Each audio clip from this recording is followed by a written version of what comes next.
course, our thanks for our dear delegates for this incredible session. Now it is time to start our next session titled MENA's Cleantech Startups, Growing the Ecosystem to Solve Environmental Challenges, moderated by Ms. Eva Ramos Perez Torreblanca, the Director of Environmental Analysis and Economics at Environment Energy Abu Dhabi. And the participating delegates, ladies and gentlemen, they are Ms. Stefanie, the Chairman of the Netherlands Business Council and founder and managing partner of multimedia company CityFilm. And also Dr. Steve Griffiths, the Senior Vice President of Research and Development in Khalifa University of Science and Technology, the United Arab Emirates. And last but not least, we got Ms. Marianna Bulbuc, the founder and CEO of Bizzmosis Business Services. Please welcome.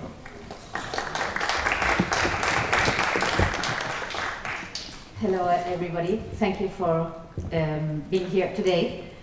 We know that the second day is always a bit more difficult to attend, but thank you very much. So what we will do is we will discuss a bit about the innovation ecosystem in the UAE. For innovative startups to thrive, they need it. And what do you think are the main gaps in the innovation ecosystem in the UAE, and what would you recommend in order to address it, particularly from your own expertise from university and from the private sector? So we can start with Dr. Steve Griffiths. Sure, thank you. It's a pleasure to be here today. Appreciate the invitation to talk about this subject. Very important for us. I'm Senior Vice President of Research and Development at Khalifa University, where we're looking at a number of different technical areas, but of course clean energy, renewable energy, and water environment. The Cleantech spectrum is key for us. So as I think about where we need to go with Cleantech, the first thing that we've done, and the first thing I think about is what is Cleantech? Because definition tends to be what you follow in order to make something happen. And so it's great with Cleantech, it's a very broad area, and so if you look at what we're doing and where we can go, the overall environment, looking at carbon management, looking at the power sector, generation, transmission, distribution, buildings, and then industry, and then agriculture and food. These are all areas that fall under this umbrella of clean tech. And so even with the platform technologies that we're now developing in our strategies, the areas of artificial intelligence, data science, robotics, and materials, of course, these all feed into a broader definition of clean tech, which allows us to think about how R&D can be successful in this area. Now in the region, one of the challenges we faced and what we've been thinking about in our strategies is that by international metrics and benchmarks, we're not a region that's known for clean tech. Yeah, I look at the Clean Tech Group does a Clean Tech 100, and UNIDO has a Global Clean Tech Innovation Index. In neither case do you see in the MENA region, with the exception of Israel, you don't see companies and you don't see cities or regions that are considered highly ranked clean tech innovators. And so in thinking about what is the challenge and what is the issue, and from my perspective, what you have in the region and what you have here is these inputs and outputs to innovation, which you have to consider. I think on the inputs, when you look at the entrepreneurial spirit and you look at the policies being put in place to achieve innovation, they're there. I think we're doing well in that regard. There's a lot of entrepreneurial spirit.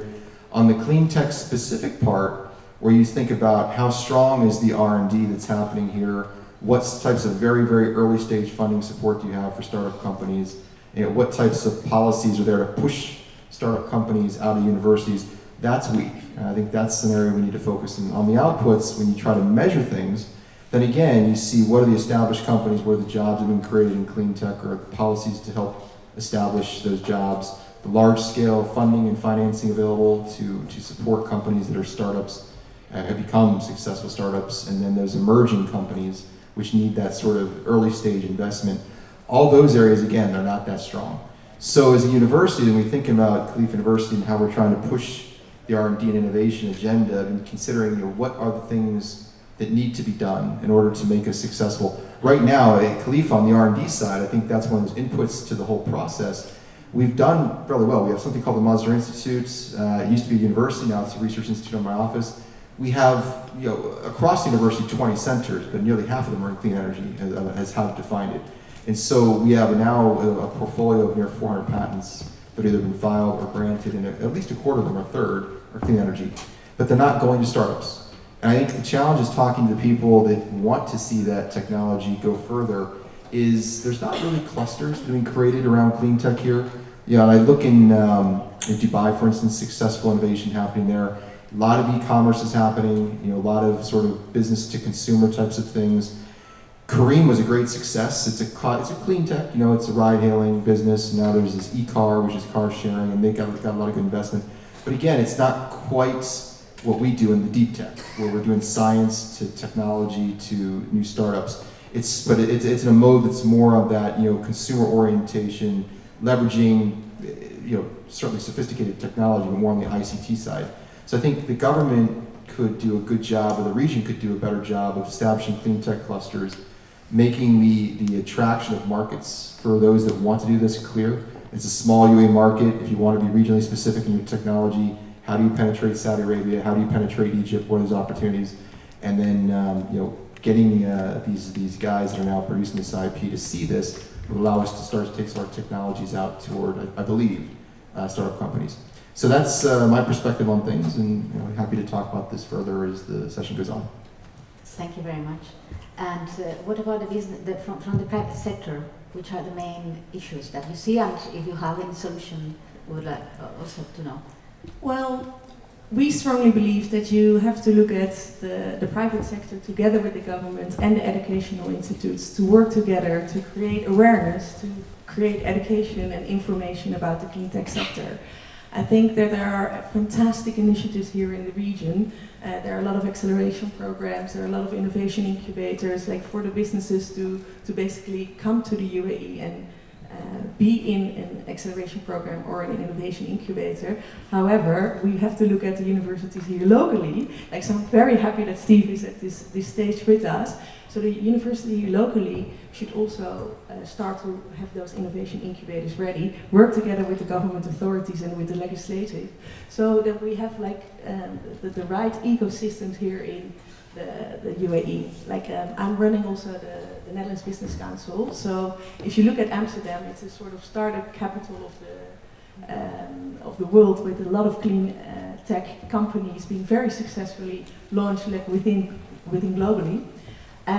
I see that the biggest challenge here, like the biggest gap, is that the university should work closer together with the private sector and the government authorities to make it happen all together.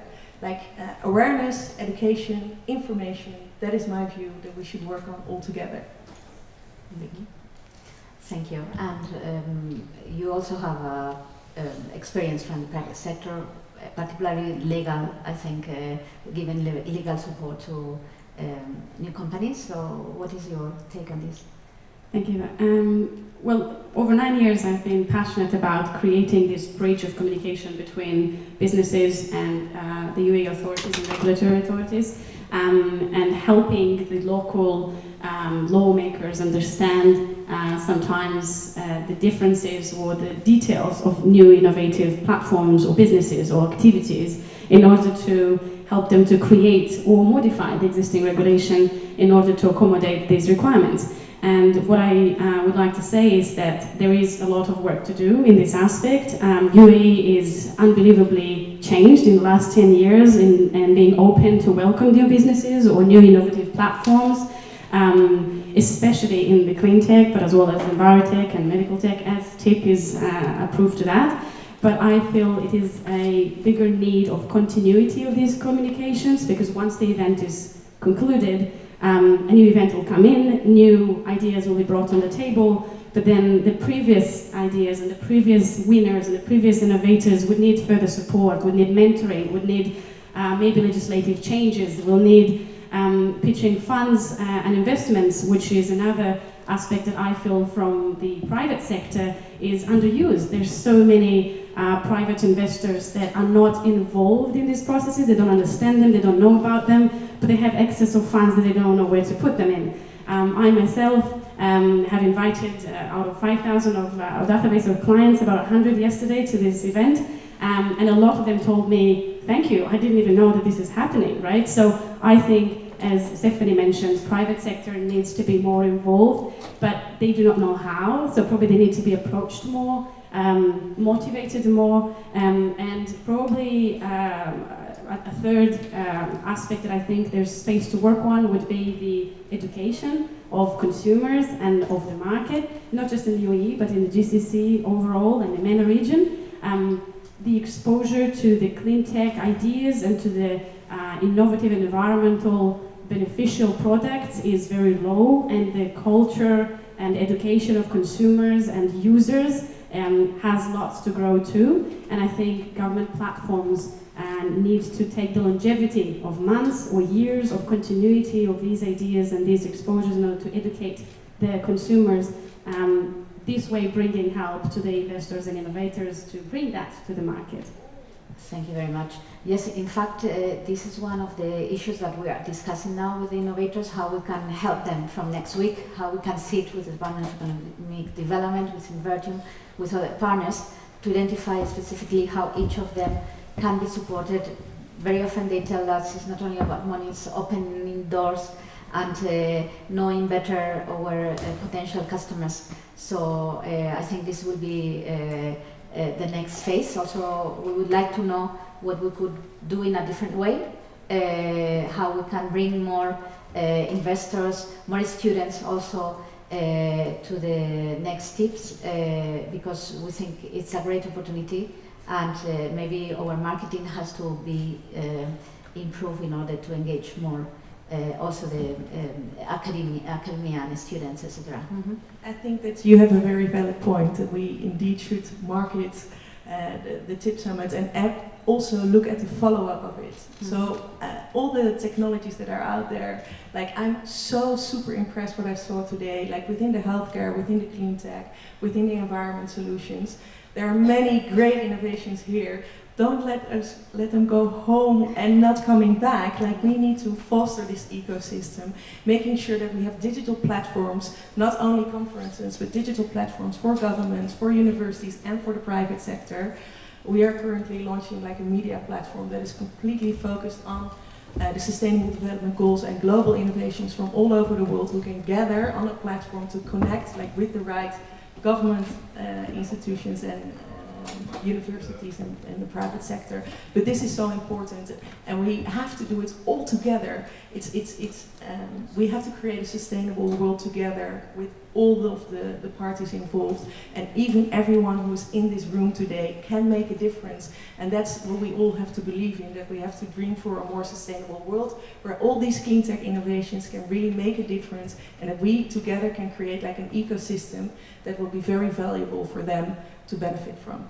Thank you very much. I think we can now take some questions, and I just have one question, which is related to gender. I mean, what I saw during the pitching day, only 2 of the 25 innovators were women, and in general, all the teams are engineers. You can see the 1 woman, 2, I mean, but 90% or 95% are always males, you know, so do we need within the ecosystem to do anything in particular to encourage more women to be innovators? It's a good observation. It's a comment I'd have, and it is in the region, particularly the UAE, is when you look at the educational system, you look at the higher educational system, the number of PhDs and master's degree students in at least Khalifa University, I'm sure it's in other universities, many of them are women, and they're doing a very good job. They're actually very high achievers. Now, the question that pops up on taking this science that they're doing, this R&D, toward a startup company, it kind of goes into another one of those areas where I see the blockages. You have this opportunity with whatever you've done in your R&D, and you want to now go on and make a career, and you're a female, and we have many of them that are very, very smart, and they got good ideas. The opportunity set and the awareness of how to do this just isn't quite there. Because if there were, as again, this ecosystem set up where there were companies, organizations, government agencies, policies that would encourage any form of entrepreneurship in clean tech to start a new business, particularly female, they're there. I mean, because their ideas just have to be translated from the science into proof of concept, prototype, and then the startup company. So I think the raw ingredients there. That would be a mistake to think it's not. It's just how do you stimulate this and move it forward in a way that starts to create a different type of employment opportunity than the big company, which are more attractive, more safe and such. So I think that's just one of the policy sets that needs to be looked at very closely, because it's an opportunity that's at our doorstep. Thank you very much. So we have 5 minutes for questions. Any question? No questions? I cannot believe it. We are finishing 5 minutes earlier. All right. So then, One subject yes. I would like to add to. One of the potential questions we discussed before coming on stage was the moonshot projects, right? And what I observed is that there's misconception. For example, moonshot projects that are implemented here but invented elsewhere. And what I feel that is almost non-existent in the UAE is actually moonshot ideas and projects that are unbelievable at the stage of invention, that are nurtured and grown and branded in the UAE. You know what I mean? So I feel the infrastructure, the laboratories, the study centers, the governmental support is to be growing more towards creating that access of youth, because youth are the dreamers, but at the same time scientists that need that access to dream big and dream seemingly crazy at the beginning, but create new things in atomic industry, in physics, in mathematics, in engineering, in medicine, in anything. So this is what puts UAE on the map. Like, we invented that here, and we've grown it here, and it started here. So I think this is an aspect that is almost intangible at this stage or in this year, but with the exceptional support from all parties, as you, Stefanie, mentioned, and with attention to giving and nurturing these ideas a chance, then I think there's an exceptional possibility of growing UAE or made in UAE ideas that innovate all industries. I think this has been a bit ignored till this year, and it has to be supported. Thank you.